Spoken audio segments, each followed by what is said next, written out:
without further delay, I will introduce you to our first talk. David Ernst, CEO of Secure Internet Voting. He will be talking about liquid democracy for DAOs. David is a multifaceted individual with a wide range of skills, including engineering, cryptography, public speaking, writing, and mediation. For the past few years, his primary focus has been on building innovative technologies for digital democracy and answering the questions of how digital representative democracy can become more inclusive, accountable, and wise. He was a digital democracy candidate for office in California in 2018, ran multiple pilots, and created extensive educational materials that delve into the possibilities of having a digital representative democracy.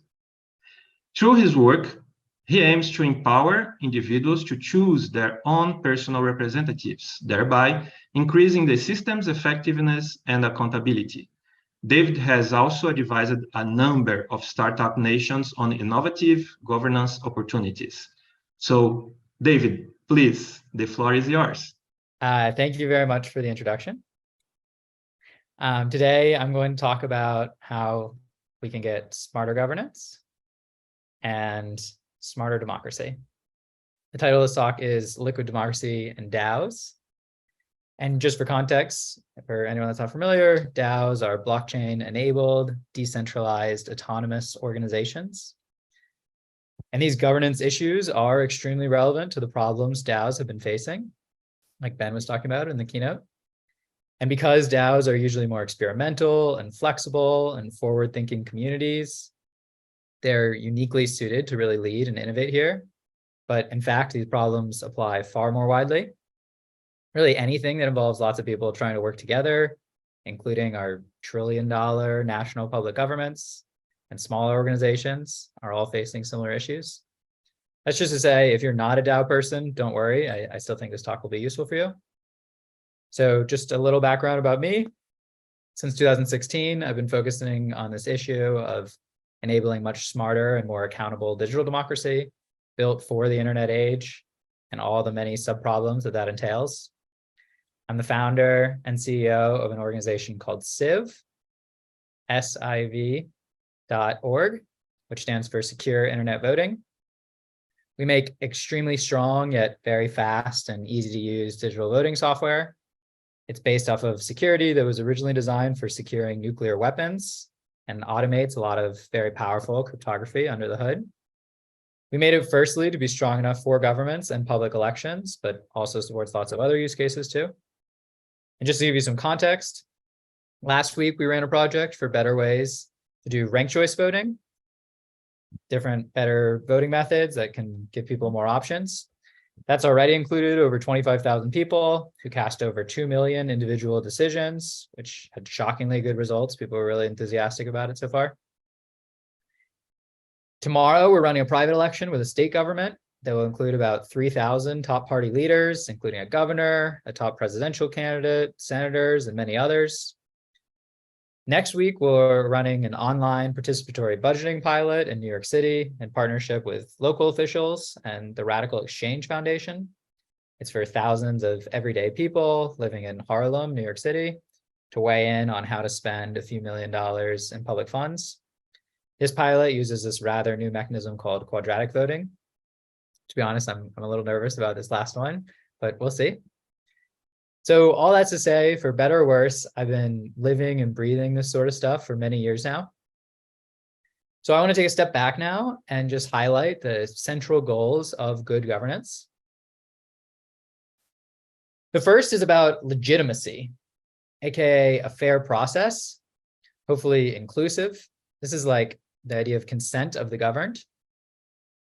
And then the second item is about reaching wise decisions, smart policy outcomes, effective outcomes that really do make things better for people. And sometimes these goals are framed in competition to each other, like the famous dichotomy of rule by the masses versus rule by the experts. But for truly good governance, you do want both legitimacy and intelligence. If either one is missing, you don't have good governance. And so there's often this assumption made that so-called popular rule is arguably more fair and equitable, but it also leads to kind of stupid outcomes. Maybe the assumption is that most people are just too dumb, or at the very least underinformed, or maybe have been fed misinformation. This isn't my personal opinion. I'm just observing how many people talk about this stuff. In any case, the argument goes that so-called popular rule by the masses, especially direct democracy, can sort of lead to a lowest common denominator governance. That is to say, maybe it gets in the way of actually making good decisions. And so I want to focus in on this issue because it's very important, and in so many ways, it really is affecting the communities all around us. So how can we get smarter democracies? There's this concept from the field of behavioral economics that I first heard of a few years ago that I think deserves far more awareness. It's called the low information voter problem. And when we first hear this term, it's easy to assume, again, it's talking about stupid people. But that's not what it's about. It's about the underlying incentives. It's basically a cost-benefit analysis problem. So the benefit is being informed to be able to make good decisions and being able to vote for good decisions. And the cost is the time it takes to study the options and actually becoming informed and researching. Does this make sense? So I can give an example. Let's say you're buying a car and you're going to spend a good amount of money on the car and hopefully use it for many years. My partner and I actually did this recently. We bought a car just a few months ago. And because I'm a bit of a crazy person, we spent a lot of time researching our options, months. We made this big spreadsheet where we identified 25 or so different qualities that mattered most to us, each one on its own row. And then each of those got weighted from 0 to 100 by how much it mattered to me, and separately how much it mattered to my partner. And then for every car we were considering, we could score it on each individual metric, and then multiply the scores by the weightings, and then average them all out and give every car a personalized overall score. And so we did this for a few different options of cars, each in their own column.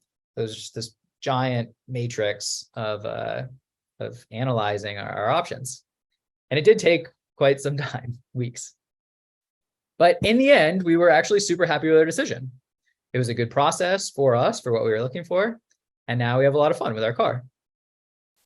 But now imagine we weren't buying a car just for the two of us, but for a committee of people to share. Let's say a dozen people will use it, and we're all going to vote on our favorites. So now, instead of having 1 out of 2 of the voting power, I get 1 out of 12.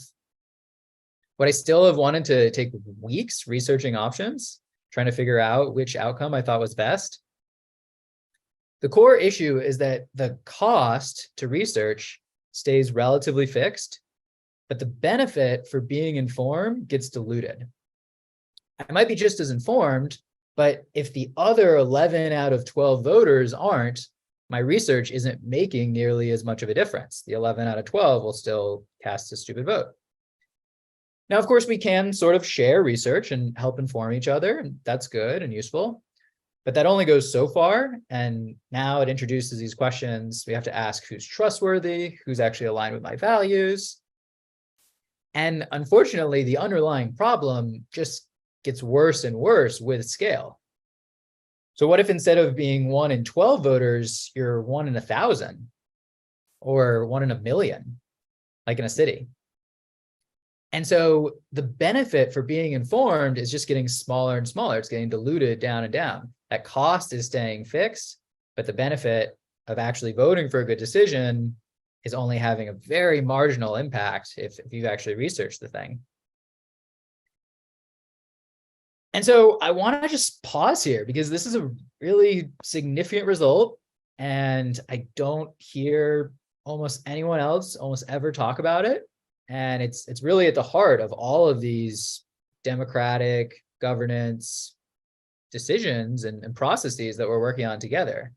And the fundamental phenomenon is this has nothing to do with the individual intelligence levels or IQ of each of the participants. It applies just as much to a million Einsteins as anyone else. The problem is that as any democratic process gets larger and larger, we should expect the quality of its decisions, on average, to get less and less informed. One simple way to think about this is as a sort of decision theory corollary to the famous tragedy of the commons problem, or the bystander effect. When you're only one of many people, we each take less responsibility individually. And there's some differences, but there's a lot of similarities as well. And so this is a really fundamental issue that we're all facing. And so what can we do? Are we just doomed to poor coordination? Now, remember, we started going down this path by contrasting the rule of the masses versus the rule by the experts. We are examining this common assumption that direct democracy leads to poorly informed decisions. And so this cost-benefit analysis offers a simple explanation. It's not so much about some people being intrinsically better than others, but just about our individual incentives. For the average person, the rationally optimal behavior, if you'll excuse such a funny way of phrasing it, the rationally optimal behavior is indeed not to spend a huge amount of time focusing on public issues, on questions of policy or questions of governance, where we might be only a drop in the ocean. Especially when you compare it to the other things we could be doing with our time, like focusing on our individual jobs, or spending time with our family, or spending time with our friends, areas where we can see a vastly more direct benefit. And so if you just stop and think about this for a minute, it's obvious that this motivates our thinking towards our electing representative leaders who can be empowered to spend a lot more time researching the issues and then speak on behalf of a lot more people. So I want to switch screen share here for a minute now. So this is just a simple model. Did that switch properly? Looks like it's, there we go. So this is just giving an example of citizens around the circle. There's 20, 25 of them or so. And then one elected representative that we put in the middle that has outside say on speaking for everyone. And so for the sake of this example, those 25 people, their radius, I adjusted it so that the one in the middle has 25 times the radius of each of the smaller circles. But in reality, in our actual public governments, oftentimes this would be a lot closer to like 1,000,000 to 1. And so this is what we do. This is the system that we all live in, that controls the world around us, that decides what happens with a third of our income in tax dollars. Something like 40% of all GDP is government spending. And then also the laws, the legal system that determines, what is and isn't allowed and who gets locked up or not, and so many decisions that really make a big difference.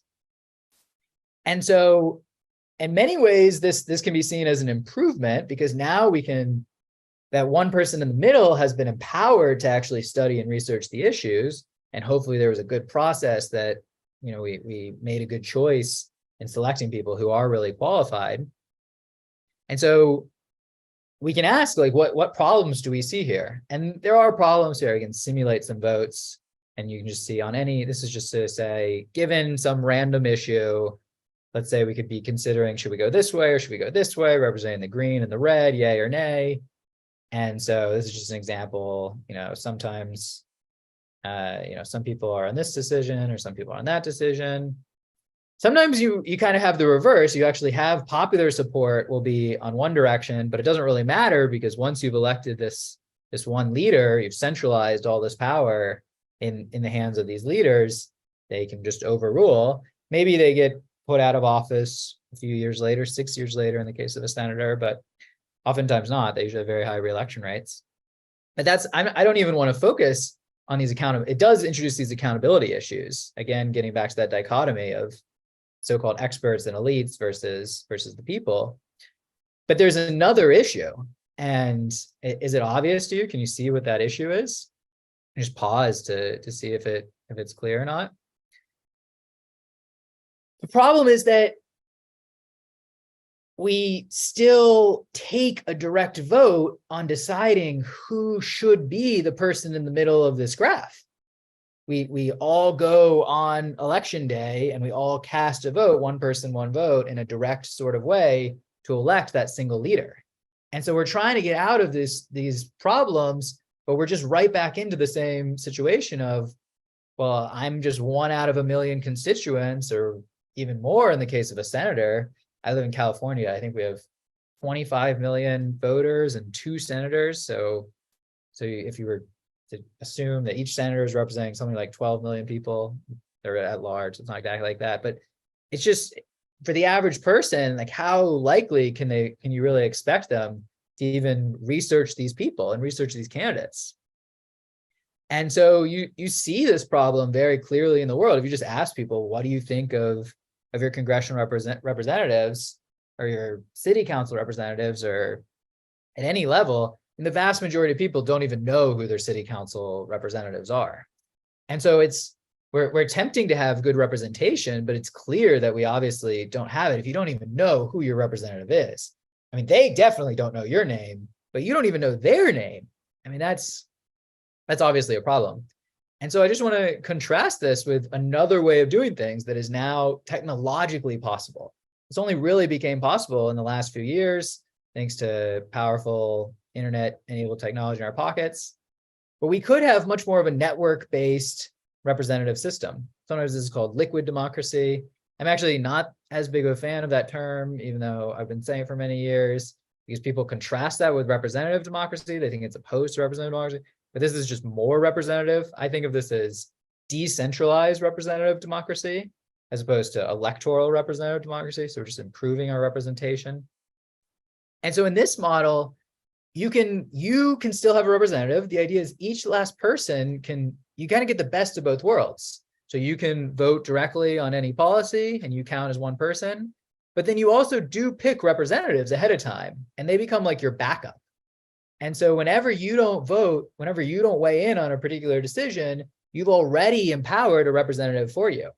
And so you're trying to get the best of both worlds. You're trying to have representation there for you when you can't necessarily study the issue, but also always have accountability, and you got to choose that representative yourself. They're not just the person that got 50% plus one, and you have so many more options. And so if you like your current representative, what's amazing about this model is it's completely inclusive. It's backwards compatible with what we have right now. So if you like the people that are representing you right now, you can delegate to them, set them as your representative, and just put it on autopilot exactly like what you're getting right now. But you have so much more flexibility. Maybe you agree with them on 90% of issues, but there's these 10% of issues you want to kind of mix and match. And so the point is you actually get to be accountable and in charge and have a lot more expressivity with how you feel, with what your preferences are. And so that's great for so many reasons from an accountability point of view, but this really does flip the dynamic on that low information voter problem, like we were talking about before. Because before the issue was, okay, I'm trying to decide who should I elect. I'm looking at this ballot and I have this many people as my options, 4 candidates as my options, and I don't really know any of them. I've only been presented to them in these like 30-second blurbs, or maybe I saw them give a speech once. If I'm more engaged, maybe I know a little bit more about them, but it's still really hard for a lot of people. And again, that's why so many people don't even know these people. But in this sort of model, in the old model, the calculus is, do you want to study these representatives? And you can decide, okay, am I going to cast my vote as 1 in 10,000 constituents or 50,000 constituents or 1 million constituents? Or am I just going to focus on my job, focus on my family and stay home? And so neither one of those is a great option if you ask me. In this new model, because the way this works is each person is accumulating voting power in a more cumulative way. So you're not forced to pick between strangers that you don't know. You're not forced to pick between these candidates or politicians or representatives that are presented like products. Instead, you can actually delegate to a friend of yours or to a favorite writer of yours or professor of yours or family member of yours or someone that you've actually spent years and years getting to know or decades getting to know.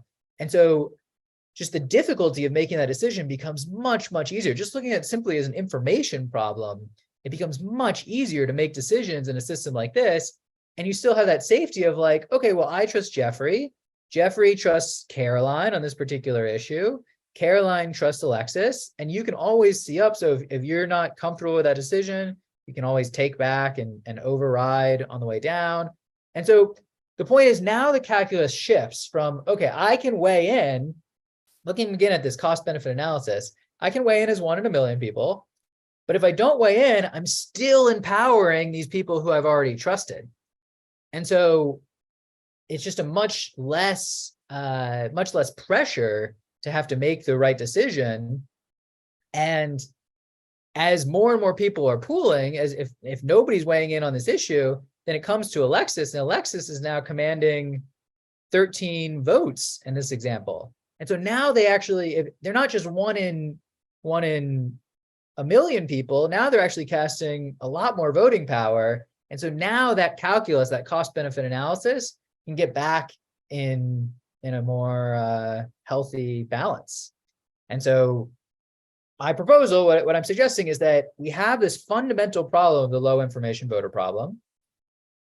It's around us all over the place. Once you see it, you can notice it everywhere you look, in public governments and private organizations and DAOs and just our communities and schools and even just families. I mean, even just who's gonna, if you're living with roommates, who's gonna, make sure that the dishes get washed.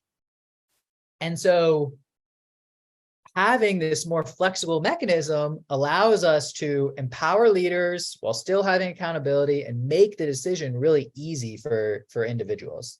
That's really the goal.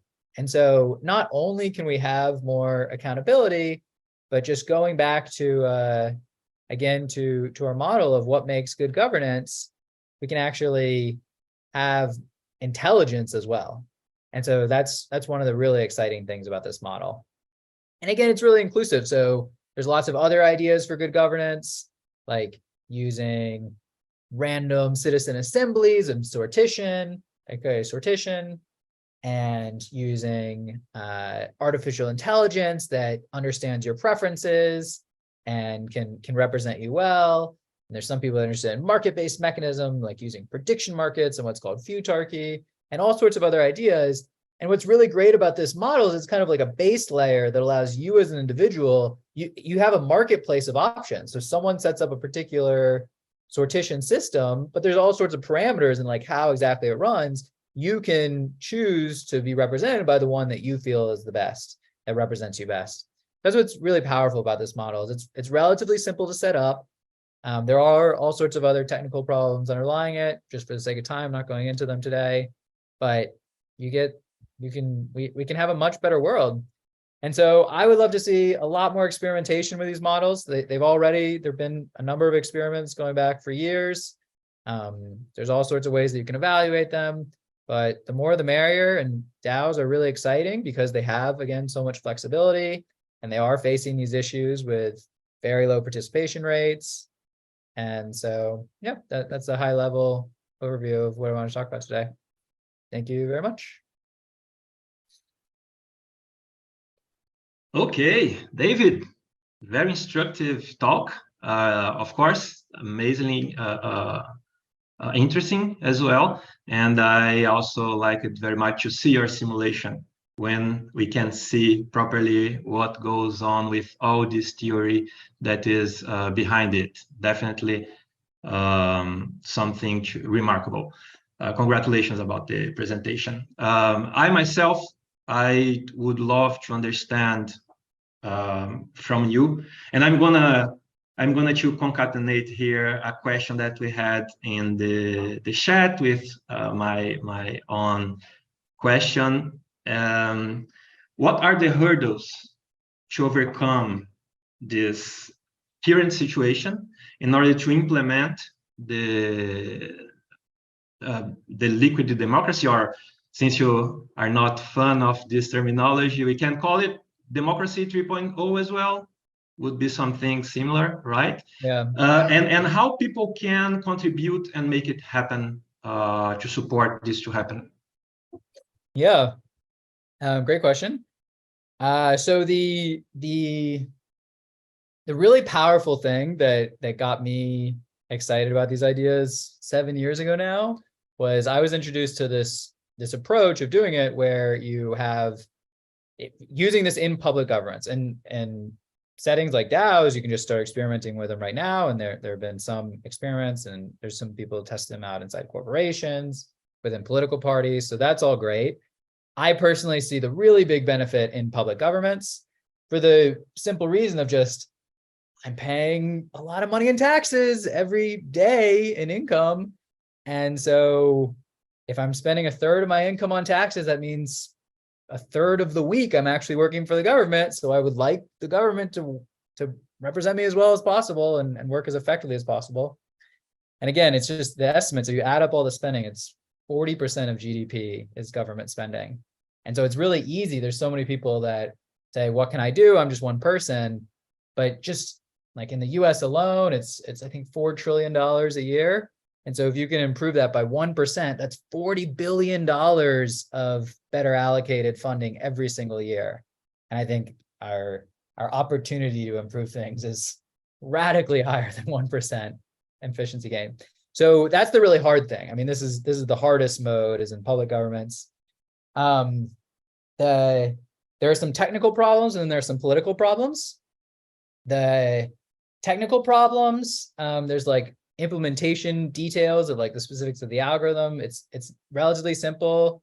You preset your representatives. Whenever you cast a vote, you look recursively down at everyone that's delegating to you. And if they don't have a vote already cast, you cast one by proxy for them. At any time later, they can come in and override it. It's just a very simple recursive loop, like 3 lines. You can implement it 3 lines in a SQL database for millions of voters at scale. The much harder technical problem is identity verification. Having one person, one vote, and DAOs, we have, like Ben was talking about, we have this whole token voting scheme. So the hard problem on the internet is, nobody knows you're a dog. This is the famous comic from the 1990s. And so ensuring that no person can create 1 million accounts, and that's tricky. There are lots of answers though. I mean, we have identity verification when we pay our taxes. You can just send people mail it, like we have our whole vote by mail system. So that's a lot of the work that we're doing with Civ is sort of onboarding people. Secure internet voting is onboarding our regular public governments to basically give us digital franchisement so that we can start being able to use these other models as well. And then the political problems, the really hard way to do this would be to say, oh, we need to get a constitutional amendment, or we need some civil war, we need some revolution to institute that. I don't personally think that is going to happen anytime soon, nor do I think that would even really be that great. I don't think rapid explosive change is typically all that great. What you can do is try it out on small scales, do small scale experiments. So what I did in 2018, this idea that really captured my imagination was this idea that you can take existing people that run for office in the existing system and say, if I get elected, I will cast votes in the legislature as directed by this new system. So that's what my campaign was all about.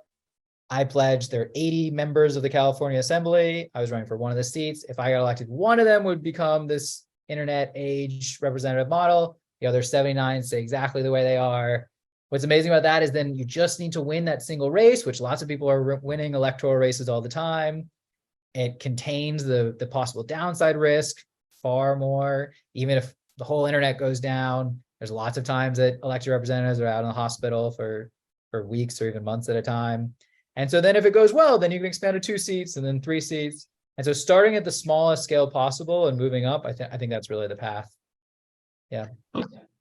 Okay. Sounds very interesting again. And I hope for Michael Scott, it answers a bit as well as he was interested in knowing about the voting system in the US. So potentially it's something, if you are from there, Michael, that you can also support and understand a little bit. But now we have one more question from Jan Horlings from the Singularity Foundation, please. Hi, David.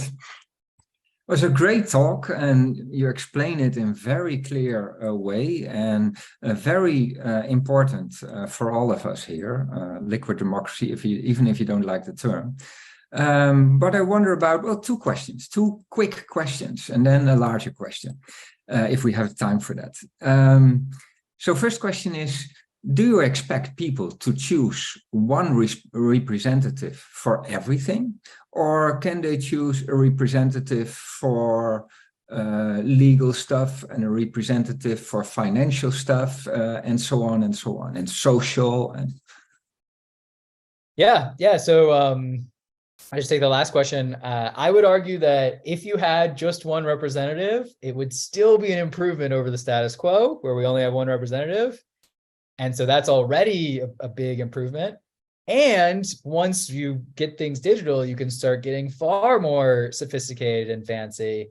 And so, yeah, I happen to know a lot about technology. And so I have somewhat more informed opinions on that.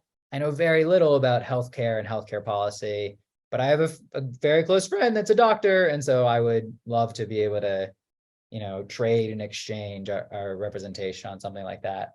And so, yeah, you can imagine lots of different topic by topic representation. You can even, there's a lot of varieties of how exactly this can work. You can even have like a panel. So you can say, here's the 5 people who are my personal all-star panel on issues of foreign policy, and these people on tax policy, and these people on, this particular question. There is a technical implementation detail there, which is that figuring out which category any individual decision gets bucketed into is itself a hard problem. And so there are existing things that people can use, like the existing legislatures typically do sort things. You can see which committee it came out of. Congress.gov does this. But just deciding what the issue is itself kind of half the political battle. Not to trigger anybody, but like the issue of abortion is an extremely controversial issue in America. And so there's some people say, well, this is an issue about women's rights. And other people say this is an issue about protecting the newborn. And other people say this is an issue about religious rights. And other people say this is about privacy rights. And so depending on how you frame the issue, that already, that's half the battle, or 90% of the battle. That's already very interesting, but I have a question behind the question here. Yeah, First of all, do you think this is just fit for national elections, or is that also fit for organizations, DAOs, and other structures, etc.? And if you give me a quick answer, then I'll come with the real question. Yeah, I think it's better governance for anything. I think the slight issue is just governance gets harder at scale, so you get the highest bang for your the things that are struggling with governance are the largest scale things, and so the biggest benefit can be gained with the largest scale things, but it can be used for small scale things too. And there's been really cool experiments with that, with just 7 friends using it. Let me ask you about the challenge that I see, because I'm considering also liquid democracy, also in our deep funding, and maybe also in our Syncom DAO entity that we are creating, among other options. But I was imagining, suppose that we are doing that, and we have 10,000 people in our community, and they will all use liquid voting, and they say, okay, I know this person, I know Raphael, or I know Jan, they know about this topic, so they can cast my vote. Now imagine that these same 10,000 people are in the same way immersed in 100 other organizations. I mean, their supermarket, their political party, their school, I don't know. At some point, it will be very hard to keep track. You will have a day job in choosing who will be your representative there, and having a mental image on who did what, and maybe technology can help with statistics and voting and stuff. My fear there is, and I like the structure, and I think it has benefits, but the potential problem I see emerging is that at some point you have cast your vote, you have created a representative, but because you're involved in so many things and your daily life goes on, as you mentioned in the beginning, you will just forget about it. So you created your representative, you forget about it, and that means that this person you chose will be having your vote forever in that entity. Yeah, I mean, that's a really good question. There's a whole bunch of different ways that I would approach it. Again, one, I just compare to the status quo. The status quo, if people aren't even voting right now, that's bad. Or they're casting really low quality things, that's bad. Depending on how you want to configure it, the constitution of the body, you could say you can set it and it just stays forever, or you could say maybe you need to renew it every few years and it expires automatically. There's interesting decisions that can be made there. Our attitude, my attitude that I push is like these liquid candidates, the people running for office that say I'm going to do this, they should experiment with different parameters. And so we can see this is that people try these parameters, this is what happened. People try these parameters, this is what happened. To your point about lots of other different mechanisms, like I'm a big fan of these ideas of prediction market-based governance, where you have markets who win money for guessing which policy will actually lead to people being happier, and they get penalized financially for guessing incorrectly about which policies will actually lead to good outcomes. Lots of people are not into that because they don't like markets and all sorts of other reasons. But so what's really powerful again about this is that if I can pick my representation, then I can delegate to these other models. So it's just so much more inclusive of all the different possible models. Does that cover most of your questions? Great answer. And I think we have to talk another hour for this to go a little bit in depth, and we should sometimes because it's fascinating. Yeah. But it's a journey, right? It's the first step on a long journey, and it's so new still. I mean, it's a lifelong problem, and like I frame it. You mentioned this democracy 3.0. I frame it as like ancient Athenian democracy is direct democracy 1.0. That's 2,000-year-old democracy. And then you have 1776 democracy of we're all 9% of us are farmers. We're going to send one person off to the capital. That's before harnessing electricity, before telegraphs or anything like that. Now we have 21st century technology, information, communication technology. We can have 21st century democracy, but you can't do this overnight. I mean, it's a centuries long transition. And so, yeah, but the more people talking about it and experimenting these things, the better. Thanks a lot, David. I massively appreciate it. And I think we have to go back to Raphael to introduce our next guest. Thanks for having me. Exactly. I am also here willing to have at least a couple of hours in order for us to talk deeper into that. We barely didn't touch in the quadratic voting and etc. that you mentioned. But thank you very much for your participation here, David, and hope we can talk soon about. Okay, thank you.